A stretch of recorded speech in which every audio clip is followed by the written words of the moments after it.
This is ChangeMakers with Katie Gore, finding the right solutions for the affordable housing community. Welcome back to my conversation with this week's ChangeMaker, Griffin Hagle, the Executive Director of Alaska's TNHA. Griffin, in part one, you mentioned weatherization and fresh air initiatives. And one of the reasons that we wanted to feature you on this podcast is not just to help with awareness and advocacy for what is needed to be effective in the affordable housing, but you truly are a change maker when it comes to partnerships. Tell us about your work with the Cold Climate Housing Research Center, which you're a board member of. Yeah, well, I'm glad you mentioned the Cold Climate Housing Research Center.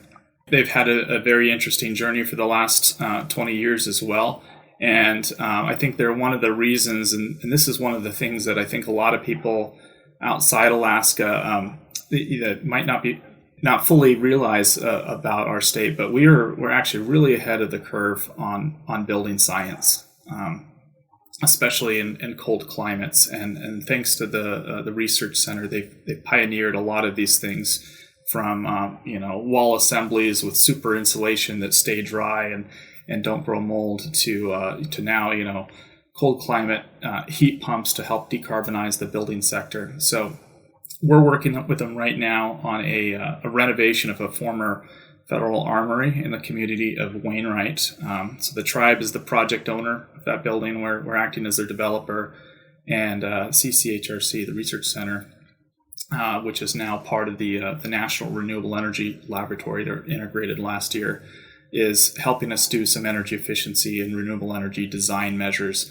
on that building so that we have a child care center for the tribe that is low cost to operate, easy to maintain, brings some of these benefits of this global energy transition that's quickly picking up pace to rural Alaska, helps people get familiar with these things. And, it's a place where we have grid outages on a fairly regular basis. The power grid fails and will go down for hours or longer in our community. So we wanted a building there that could withstand that, that could maintain power, with battery backup for periods of time, or maintain comfortable interior temperatures when it's 20 below and, blowing 50 miles an hour outside. So, lots of innovative things like that. And I think, with the focus on the energy transition and the climate emergency, again, I think HASDA offers this model, for other agencies, whether it's the Department of Energy or the Department of Interior, whoever is dealing in Indian country, to pattern programs that are more accessible to tribes and to tribally designated housing entities and others, because these crises and these opportunities for innovation are all connected through housing. Sustainable housing solutions are critical for every region, but you guys are really on the front line of actively seeing the effects of climate change and tundra change and sea level rise and all of those different impacts. And, have you guys, just as an agency, how did you get started? Did you just kind of make a strategic plan to do this, or is this just out of urgency? What prompted this? That's a great question, Katie. I think that part of the answer lies before my time, and it was one of the reasons I was interested in the Housing Authority to begin with. 10 years ago, I would say we really embarked on this this idea of building sustainable, resilient housing in the villages of the North Slope of Alaska.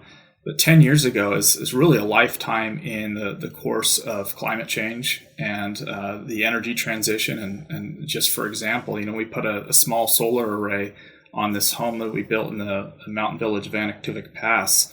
The cost of that array today would probably be about 80% less of what it was back then. It's kind of this early adopter move. And now it's this off-the-shelf technology that utilities are building and large farms and other places, and there's several other housing authorities in Alaska that are doing some really innovative stuff with energy tech and housing.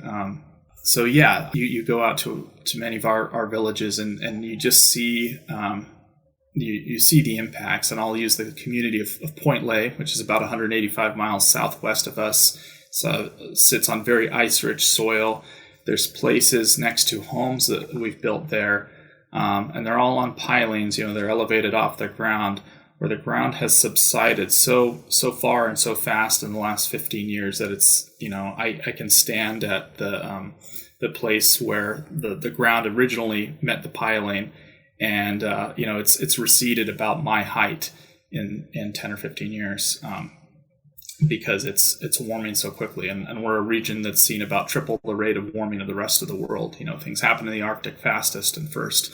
I don't know if there's any strategic plan that could truly meet the scale and the pace of the crisis, but I am encouraged that more people are talking about it. For many of us, it's hard for us to wrap our head around what's happening. When you're talking about sinking and slipping away of ground and ground receding. And I think that localized urgency is really confronted with this, like I said earlier, but how do we translate that into making it part of the mainstay across the lower 48? Where would you encourage other housing authorities to start their own path in this? Yeah, I've come to think of sort of energy as in the built environment as this master key to figuring out a lot of these issues, and I think housing in turn is a master key to a whole host of social issues, to economic development and self-sufficiency. I think one way that's helpful to think about the climate emergency is that it's a migration and a looming refugee crisis.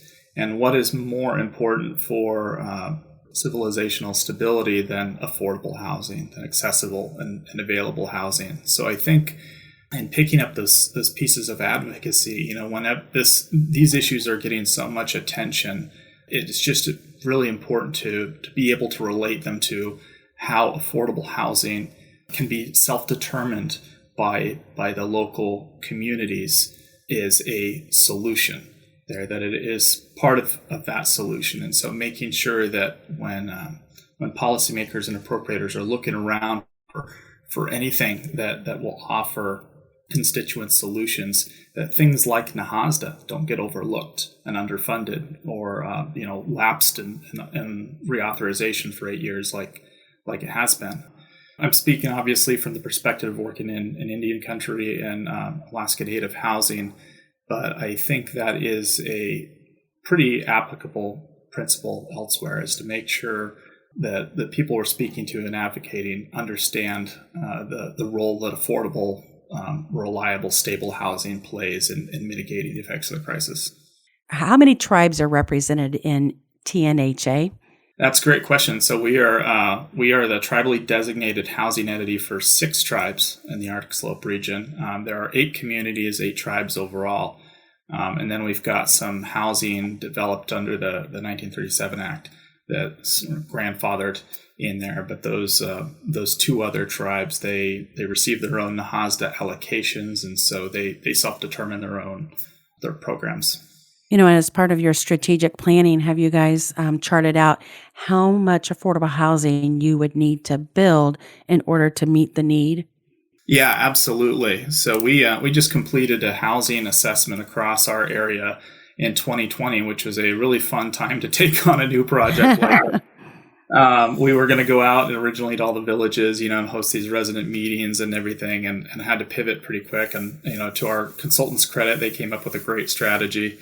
And, we did a virtual assessment and got about 30% response across our service area. So that was really encouraging. It's at least 500 units in our region to relieve the overcrowding rate that we have. Looking across the state of Alaska, we need over 16,000 units built to alleviate overcrowding in the state, and then there's 14,000 or so units statewide, closer to 15,000, I think, actually, that are rated 1 out of 6 stars in terms of energy efficiency by the state. So that's burdening those folks with higher energy costs, obviously. And I mentioned some of the other, the figures with homes that lack plumbing, issues like that. But yeah, a lot of need. And then do you have a price tag on, renovations? Well, it's always tricky to project things like that, and again, now that's, I guess, 2021 is upon us, and we've seen lumber go up and down, and appliances take really a long time to get here. There's shifting dynamics in the labor market, so I don't want to make a statement that's going to be obsolete tomorrow. But I will say that, and this is something that everybody in Alaska kind of understands, is the Costco effect. The economies of scale, the bulk purchasing when you have adequate resources to do that. And so I think that's, it's obviously hundreds of millions of dollars to really correct, start to make a dent in the overcrowding and homelessness crisis here. But with the adequate investment, we get those economies of scale. We get that Costco effect where, material prices become more reasonable and things like that. Speaking of your strategic plan, under your direction, you guys have increased local skilled trade through workforce development. How is that going? It's difficult, to be honest. It is. And the pandemic has certainly thrown a wrench in some of those plans. We've had some successes. We've got, for example, our building manager at the 29-plex that we're renovating is a maintenance employee of ours and has, just grown and developed in leaps and bounds and become a kind of a key employee there, and we've developed a career ladder for our maintenance professionals to bump up their skills and get the pay bumped up for doing that. In the trades that for construction, and we have plumbers, electricians, and carpenters. Unfortunately, we're kind of part of this nationwide issue with the labor shortage in the skilled trades. I know a lot of folks left the construction industry after the 2008, financial crisis, and never came back. And we're just seeing the average ages in the construction industry get higher and higher up there. We've had some very promising conversations, I will say, with our local tribal college, with Ilisavik College, about changing the conversation, I think, around what these jobs are and what they can be. I think that's something that's just going to take some time to reverse what's been at least a 30-year trend of technical education going out of high schools, and people sort of being pushed on to like I certainly was by my parents as guidance counselors of the 4-year degree path. So we've really kind of glommed onto this idea of putting the skilled trades out there as something that is prestigious, it's rewarding, it can be lucrative, and absolutely a way to serve your community. And so we'll keep pushing on that, and I hope we have some great outcomes to report, especially if Build Back Better legislation is enacted. I know there's already things that are going to be moving with the infrastructure investment. Quite frankly, I don't think the nation is prepared with the workforce it needs to implement a lot of these things. But I hope that we're at the cusp of a turnaround where people realize the value of these occupations. So speaking of TNHA, when we talk about philosophical, concepts here, and, whether that's infrastructure or whether that is job trade programs, one of the things that's so unique about you guys is that you guys have stated that, your work is about more than just providing shelter, but it's about protecting the good things in life. What exactly does that mean for your agency? Oh yeah, it's such a beautiful region. It's the ways of life there are so. I had no idea what to expect when I came there, and most of the communities in the Arctic Slope practice subsistence whaling, for example. Something that just doesn't happen outside in the lower 48. It's just not. I was coming up from California too, so I was thinking, what is whaling really going to be like?